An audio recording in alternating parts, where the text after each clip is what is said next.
በየትኛውም ዓለም ያላችሁ ሁላችሁንም ቨርቹዋል ቡና ጠጡ ብለን እንጋብዛለን። ማውራት ከፈለጋችሁ፣ ሀሳብ ማካፈል ከፈለጋችሁ፣ ቡና መጠጣት ከፈለጋችሁ ከኛ ጋራ ወይም እናንተ ቡና ጠጡ ብላችሁ ከጋበዛችሁን ለሁለቱም ፈቃደኞች ነን።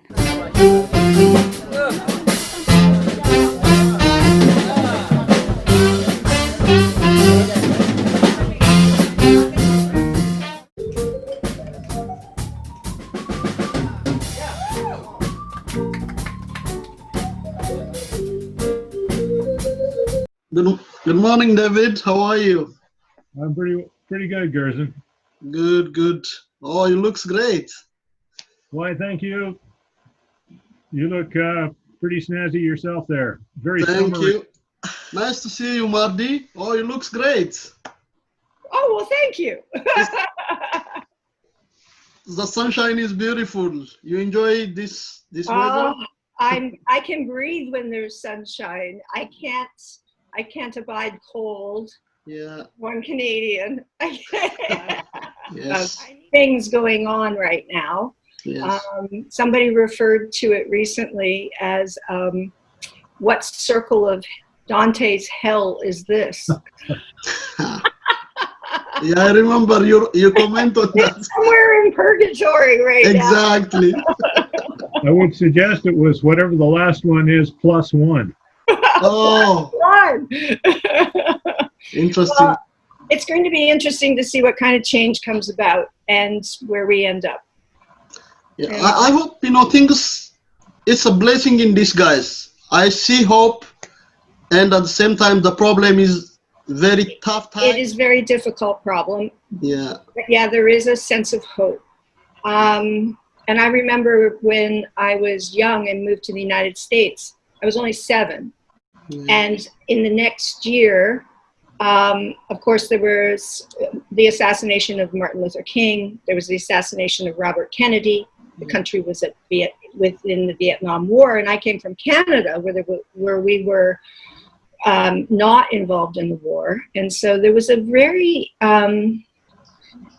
the feeling was unease and difficult. And it's not unlike what I felt last week. Huh. So I haven't felt that way in years. So yeah. Do you see, similarity with the 1960s, civil rights activism and Completely. today? Completely. Yeah. Yeah. So, there were a lot of anti-war protesting going on and a lot of civil rights protesting going on at the same time. yes. And so even as a young child, I remember the tension and the feeling of that, which eventually, it did promote some change. It promoted, which I don't know if it was the best policy, but it promoted the busing of the early 70s, where they would try to take people from the inner city and bring them out to, more white high schools and junior high schools. The busing started. Yeah. So there was an attempt to integrate society more, but America's definitely fallen down since then. Unbelievable. Do you think those questions were never answered? That's why we are facing them now, or some of them were, They were not. There were Band-Aids put on it.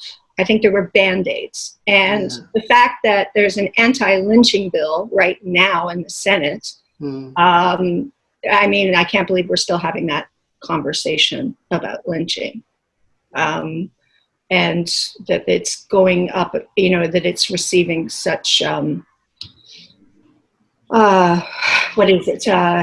block from the Republican right. Yeah. Yeah, it's kind of sad. Gerson, where I see a similarity is not so much the situations, which don't really surprise me, but where I see a similarity is in the reaction. Now, it's a very loose similarity, and it's a very distant similarity. But in British Columbia, when the University of British Columbia,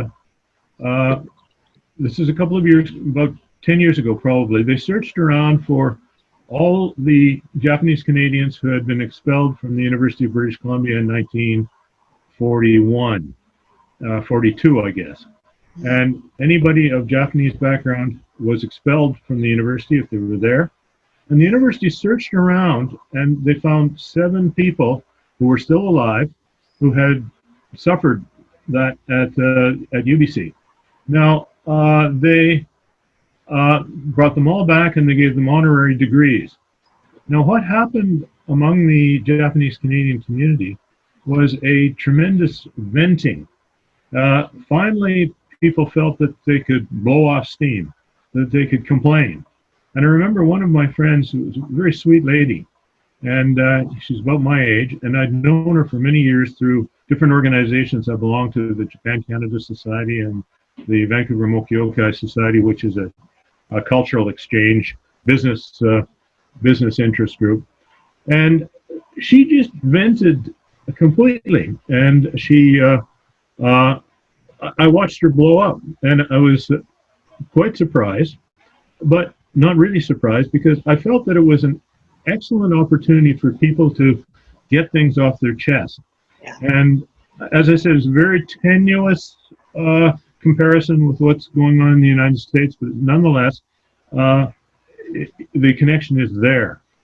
People really had a chance to complain.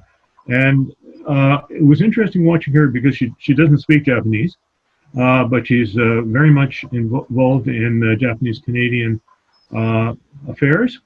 And I watched her vent and then calm down. And so the connection I see is what's going on in the United States. We're not looking at riots. We're looking at demonstrations.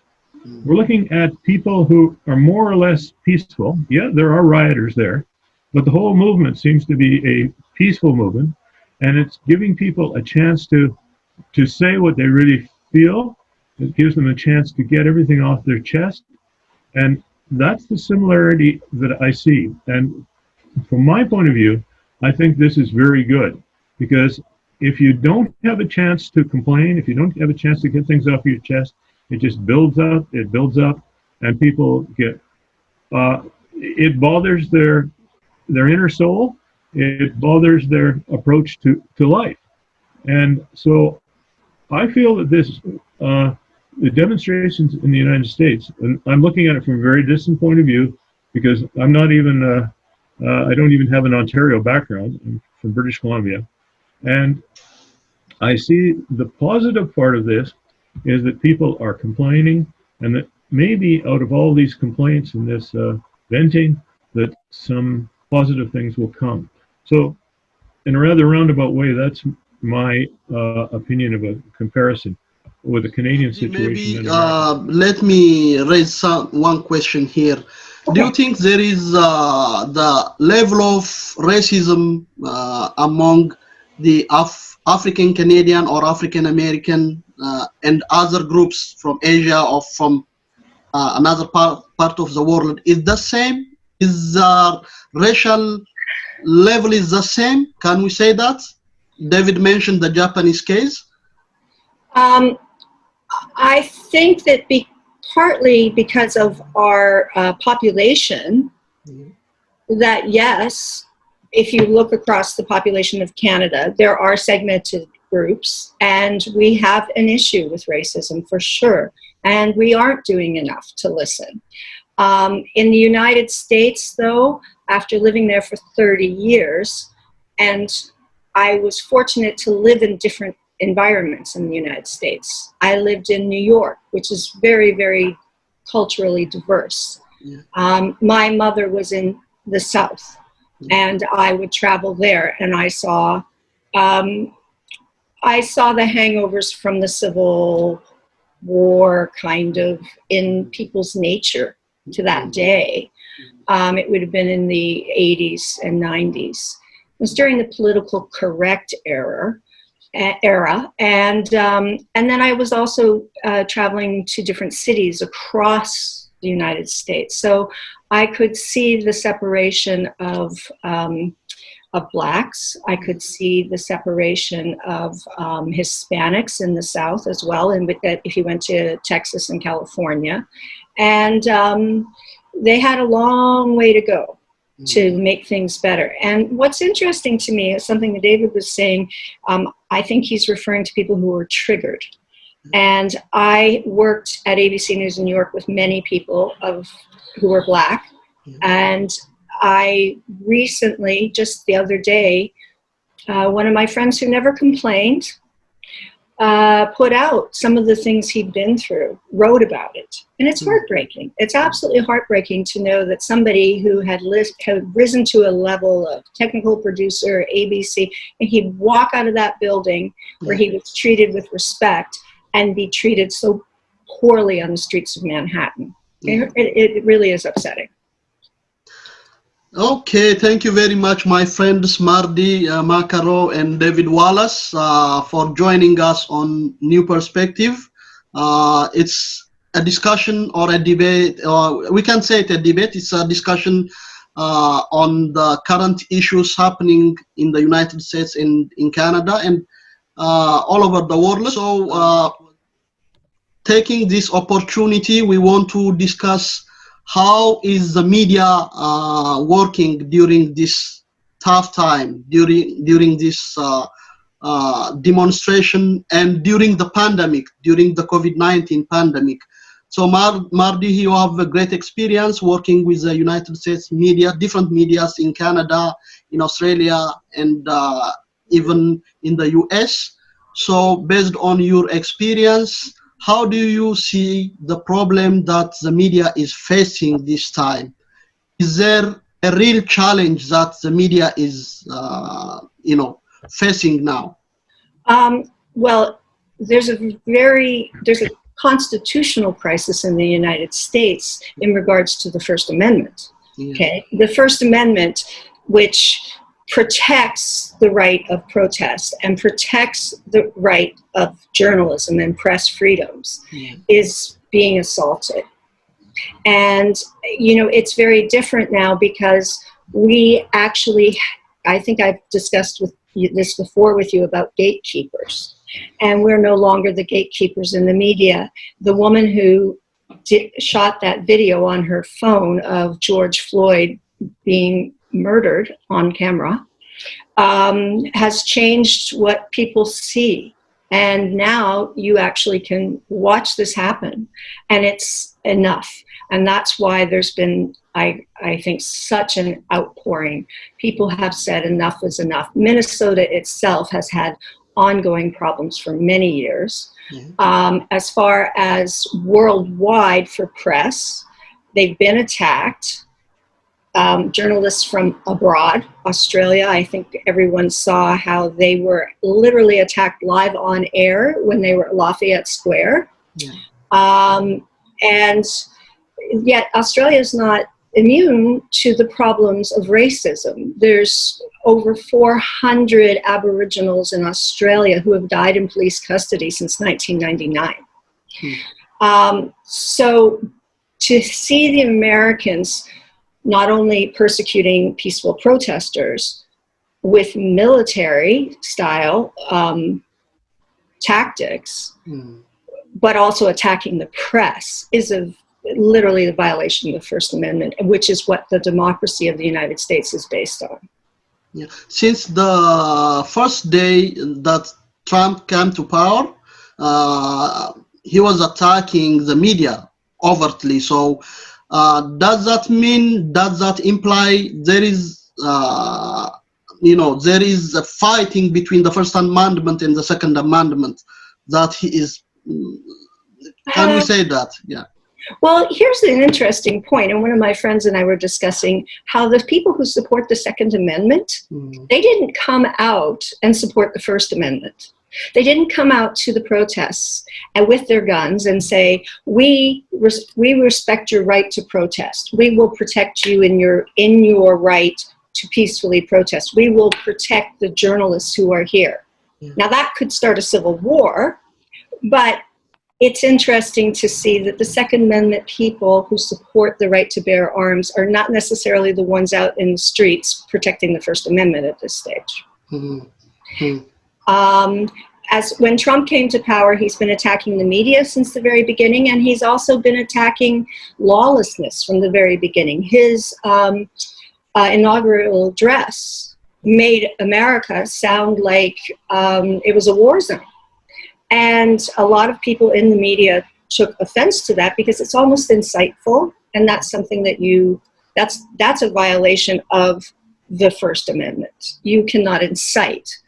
You're supposed to support press freedoms. And he has not done that by labeling the news fake media, by throwing people out of the White House press corps, reporters who are asking legitimate questions. Reporters have had to go to court to get reinstated in the White House to cover the president. So far, the courts have supported that, but he literally dispersed protesters, I believe unlawfully, a week ago, and did it for a photo op. And this is a man who has done things for television ratings in the past. He's a reality star, right? Yeah. So it was done for ratings. It was done to his base. It was done to the evangelicals. And it was I couldn't sleep that night because what I saw was a violation of it's the people who put you in power, and it was a violation of their rights to bring in the military and do that. It's very interesting, the United States or the West media, it was considered as a role model of media in the non-democratic or in the transitional democracies all over the world. But now it seems the media is at stake in the United States. So do you think this shows the end of a democratic media, or the end of the beginning of the liberal media, or just a one-time problem? I think that it's it's the death of 1,000 cuts that we're at right now. Admittedly, media has made a lot of mistakes in coverage. Yes. They have not got the resources that they used to have. Mm-hmm. The Fairness Doctrine, which changed the role of media in the United States, has opened it up to nefarious people who are more of opinion staters than they are necessarily professional journalism people and newsreaders. It's definitely been the death of 1,000 cuts, but I think democracy is teetering on the brink. And what was really interesting this week was it's still vitally important because the military people who disagreed with Trump and his actions, they spoke out, and the media covered that. And that is, I think, that's their role. And it's helped put pressure on the White House, and they backed down and sent the troops away. But it took, if it was another country, I would have said we were on the verge of a military coup. Yeah. But the media did do its job in that regard.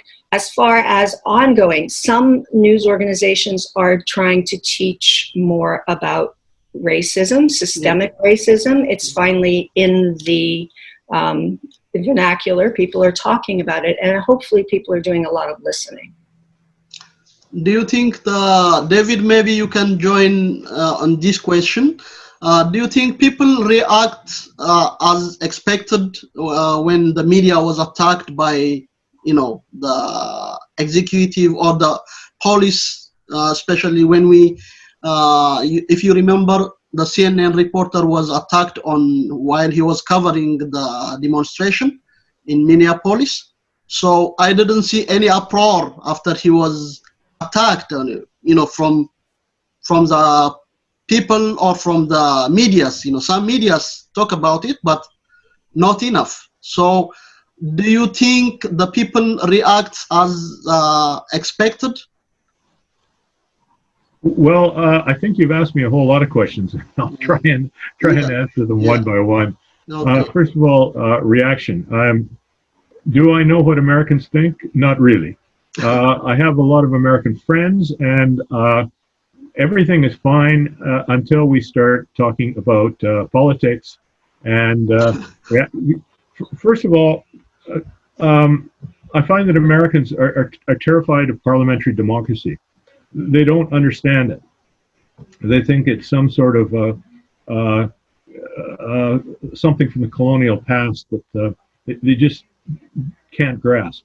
And we have an expression in Canadian history about responsible government, and very basic level, responsible government means that you can't spend any money unless it's voted in the assembly. The governor just can't decide to spend money. Now, in our modern democracy, the prime minister has certain powers, but it's Parliament that votes on money bills. Now, in the United States, you also asked me about people's reaction to the press getting attacked. Now, I was horrified when I saw these clips of reporters getting attacked, getting gassed. There was one poor woman who lost her eye, I believe, in an attack. And my reaction was, I had two reactions. One was, this is horrible.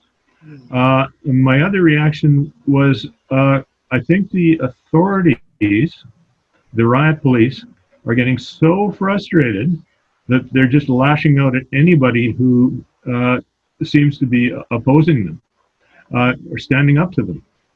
Because when riot police go in, they expect people to disperse. When they don't, there's problems. Now, I was in Tokyo, living in Tokyo during the security treaty riots. And I was also in Tokyo during the riots in the 1968-69 educational riots, when 50 out of 100 universities in Tokyo were on strike. And Tokyo University was under the control of the riot police. And the riot police were very controlled. That actually a couple of policemen were killed, I think, having pieces of concrete dropped on them from a great height from the tops of buildings. And but none of the demonstrators were killed. And I witnessed my own professor. He was actually an advisor, and he was with a group of other professors standing between the riot police and the protesters, trying to keep the two of them apart. And that had a profound effect on me. Now, there are a lot of stories about that time. There's a story of an American woman who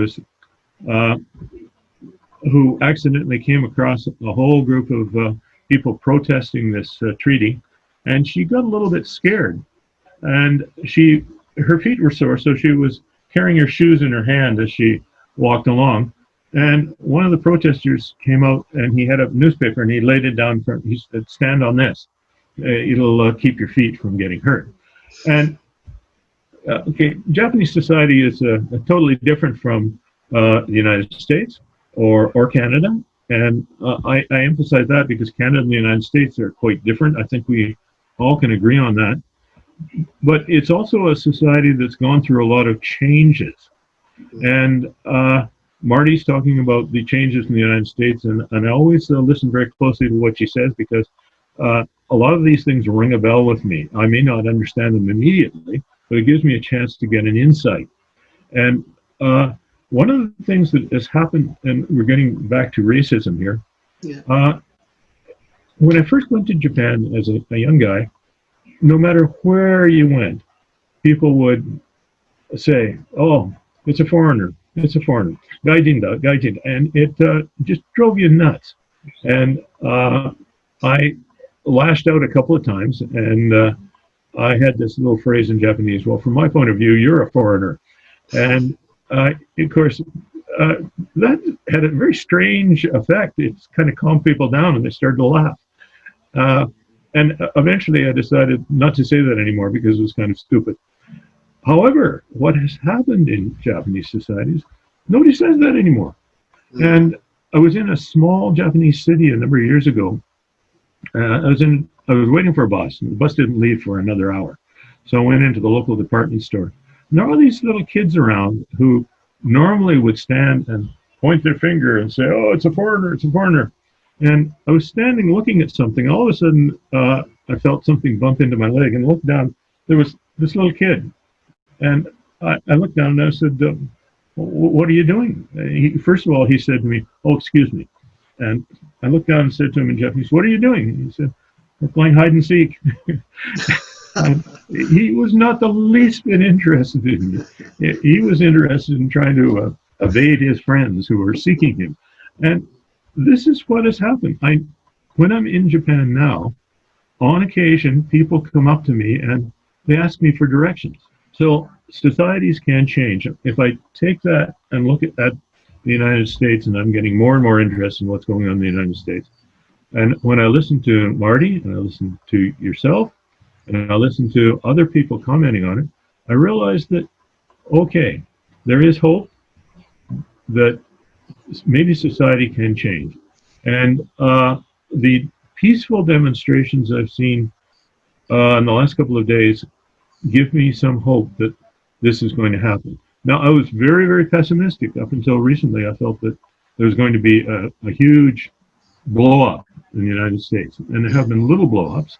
But what has happened is not so much a blow-up as a bubble of opportunity, an opportunity to make things better. And the Americans are very complex people, looking at it from an outsider. And if you want to disagree with me, Marty, go ahead, because I need a lot of people to disagree with me. You can say, can you tell us the difference between the Canadian and American types of racism? There is racism both in both countries, but what's the difference? I mean, what's the historical ground for that? Okay, systemic racism has been gerrymandered, is the word. As time's gone on, and since the civil rights movement of the 60s and that, they've tried to make the society more equal. But unfortunately, there is a hangover about how people see color, unfortunately. And that has permeated everything from getting a mortgage, from getting a job, education. I do know that here in Canada, we don't, that there's, especially with the online world, people who are applying for jobs, their names will be discriminated against. And that's not, we need to change that. When you apply for a mortgage, you should not be discriminated against. It's discrimination. And, unfortunately, it's... I mean, can you explain it? I mean, when people applied, if they have common names, Canadian name, well, not so much a common Canadian name, but if you had like a name like yours, I mean, I struggle to pronounce your name correctly, okay, because it's different to me, but you have to try, and you have to, like, when one of the things that came out with listening for me as a white person in the past week or two is this idea that, I used to go around and say, well, I don't see color. But that's been said that that's not appropriate. It's really that I don't discriminate. And discrimination, that's a more all-encompassing term. And so I'm trying to change my language and use that term. There was something in the United States called redlining. And, there have been ongoing until just recently, under the Giuliani regime, for example, there was actually a court set up to deal with people who did minor infractions, and yet they would charge them like $75 a ticket. And my friend he got a ticket one day on the subway, and he went, and the entire courtroom was full of people of color, of all different colors, and they were minor infractions. And this is how the administrations make money off of the backs of people of race, and it's not right. I don't know that, I know that there is racial profiling here in Canada. I know that the police have been guilty of it. Yes. I know this from talking to my friends who are of color, and there's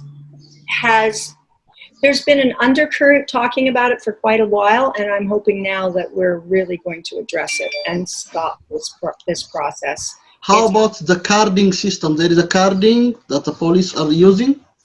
I disagree with carding. I think that we could do some things, especially in the GTA. It's very, very hard because Toronto is very expensive. A lot of the people who do policing in the GTA, they reside with their families outside of the city. One of my suggestions is that they be required, maybe they get a stipend to live in Toronto, so that they are more vested in knowing the neighborhood, knowing the shopkeepers, knowing the people on the street, and caring a little bit more about not seeing it as an us and them situation. That's one of the things that I think we could change going forward, is not to card people. I mean, I've been pulled over as a white person for a sticker on the back of my car, and I had a passenger in my vehicle, and the cop was quite belligerent, and wouldn't let him get, he was a smoker, he wanted to get out, have a cigarette, and the cop refused. I mean, it was a very difficult, tense situation. It was on a major thoroughfare at night, and it was a minor infraction of like a couple of days that my sticker had expired. So I think that sometimes the role of the police needs to recognize that you don't stop everybody for every little infraction. That's a little bit overstepping your bounds. And if we'd been black in that car, I can imagine that it would have been much worse. And that's unfortunate. I hope I'm speaking to your right, I'm answering your questions correctly. Yeah. I mean, talking this issue, the Prime Minister showed some good gesture last time.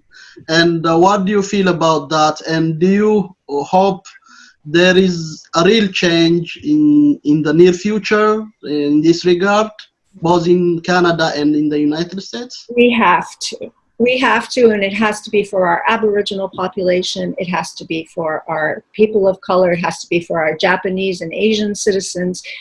Everyone needs to be listened to, and we have to move faster on implementing rights for everyone. And the police have to step back a little bit. I don't like the militarization of police. I've seen, they attack. It doesn't matter in the United States if you say your media or your press, they are still attacking you, and they should not be having those batons out and hitting people for no reason. I mean, people are entitled to peaceful protest. I mean, when that incident happened with the Australian reporters, the Prime Minister of Australia called for an investigation of the United States. And as you say, the United States was the holder of press freedom, that changed last year. They said that it was becoming a very dangerous country for press freedoms, and we're seeing that. There was a German reporter that was attacked. There's been over 148 press members attacked in the past week alone. And it's not the basis of the First Amendment, and the First Amendment allows for that. If you can't have your press being holding power to account, then you don't have a democracy. I know that, Mardi, you are working on media literacy program in Canada. What's your data shows that about the media literacy in Canada? Well, it's a very difficult thing. The school started teaching it about 10, 15 years ago. But I don't know that the curriculum is keeping up with the speed of social media. I don't think it's quite keeping up with what's happening and changing before our eyes. And it will be interesting to see how we develop a curriculum going forward. But I believe in my personal opinion, that media literacy, along with civics literacy, understanding the role of your government, understanding your rights within the government, understanding how to make change in your society is all intertwined. And we have to educate. Education is the big thing. I spoke with a friend who's a teacher yesterday, and they are scrambling to address anti-Black racism right now. They literally had to throw together a module to talk to students in the 4th grade, and that she teaches. She teaches French immersion. And it's something that shouldn't be an afterthought. It shouldn't be a reaction. It should be something that is proactive. So.